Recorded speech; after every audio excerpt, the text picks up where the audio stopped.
Hi everyone, I've been asked to do a video on anxiety, and the context of this particular request was social anxiety, where the individual can see within themselves the potential of their expression, how they could express themselves, how they could share themselves, what they could develop with the people around them in social situations. But when they're in that social situation and the people are there in front of them and they have the opportunity, they just clam up, they freeze up. It's like it's complete terror takes over. Now this is actually something that I relate to very well. I was very shy when I was younger, and I was very socially awkward. So I'll share what I've done and the process that I've walked in dealing with social anxiety. Now, just as a side note, just because I've been dealing with this point for a long time and just because there's been a lot of improvement doesn't mean that it's completely gone or cured or whatever.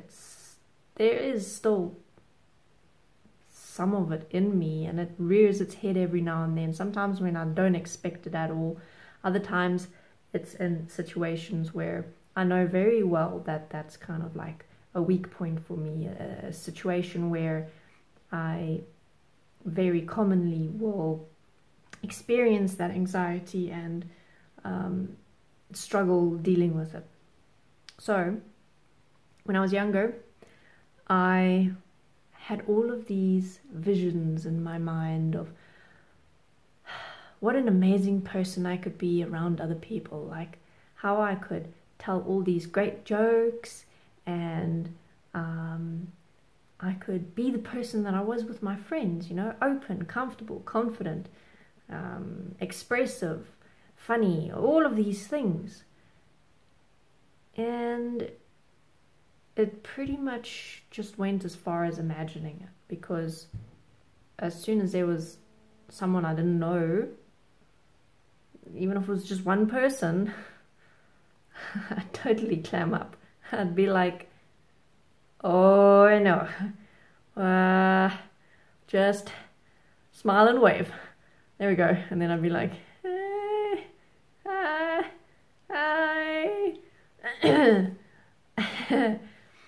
And what I hated about those situations, on top of everything, was that when I got nervous, I'd blush. And because I have such a pale complexion, when I blush, you can see my face goes red.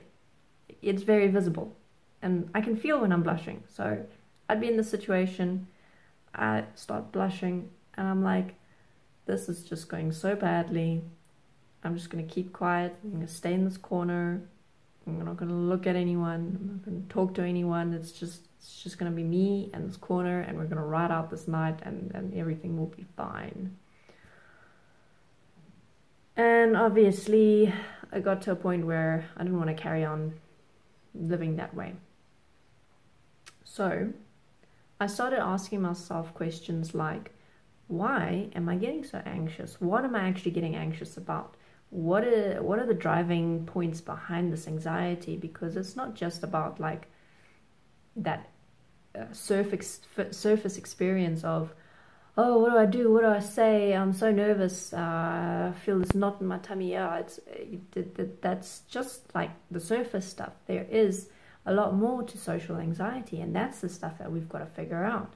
So for me, it was a case of I didn't want to look stupid, but even that is not the real point, because it's not about my fear of how other people will see me, but it's my fear that I'm going to confirm my self-judgment through other people, that I'm already judging myself as being stupid in social situations, as saying stupid things, as doing stupid things.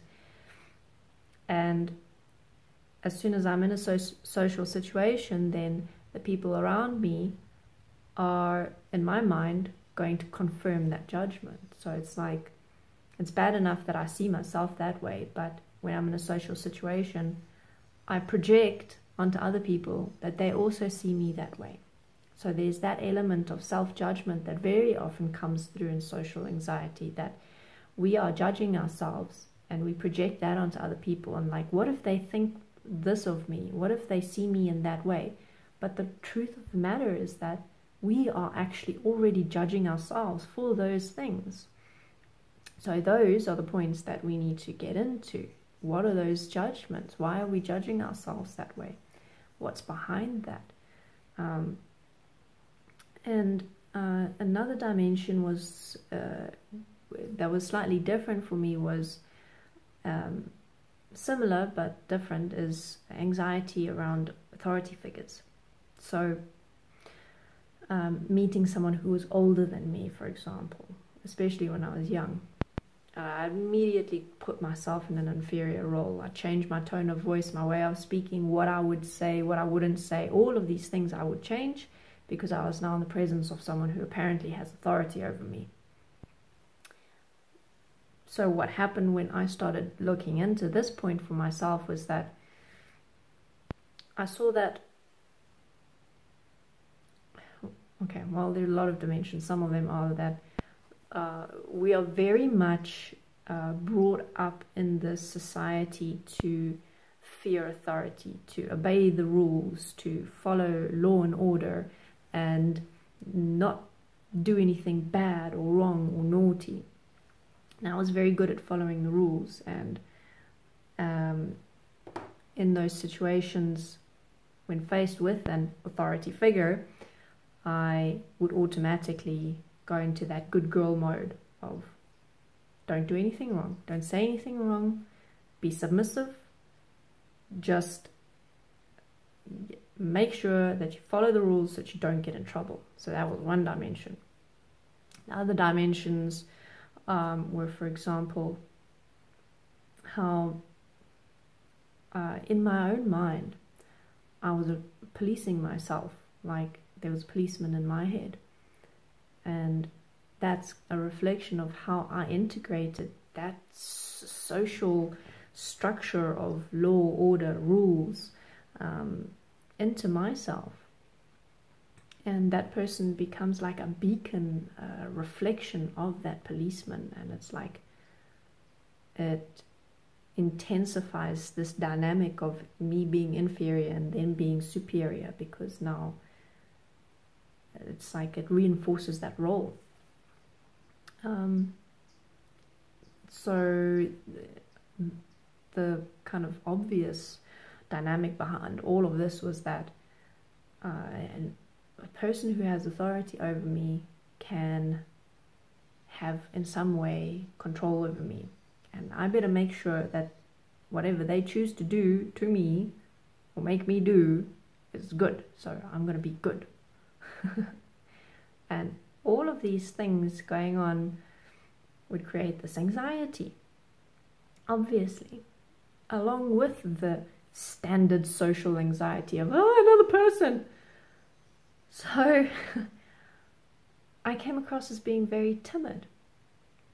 And now over the years, I've been practicing this point of reflecting on myself, just like all these points that I've just described of what I've been seeing in myself.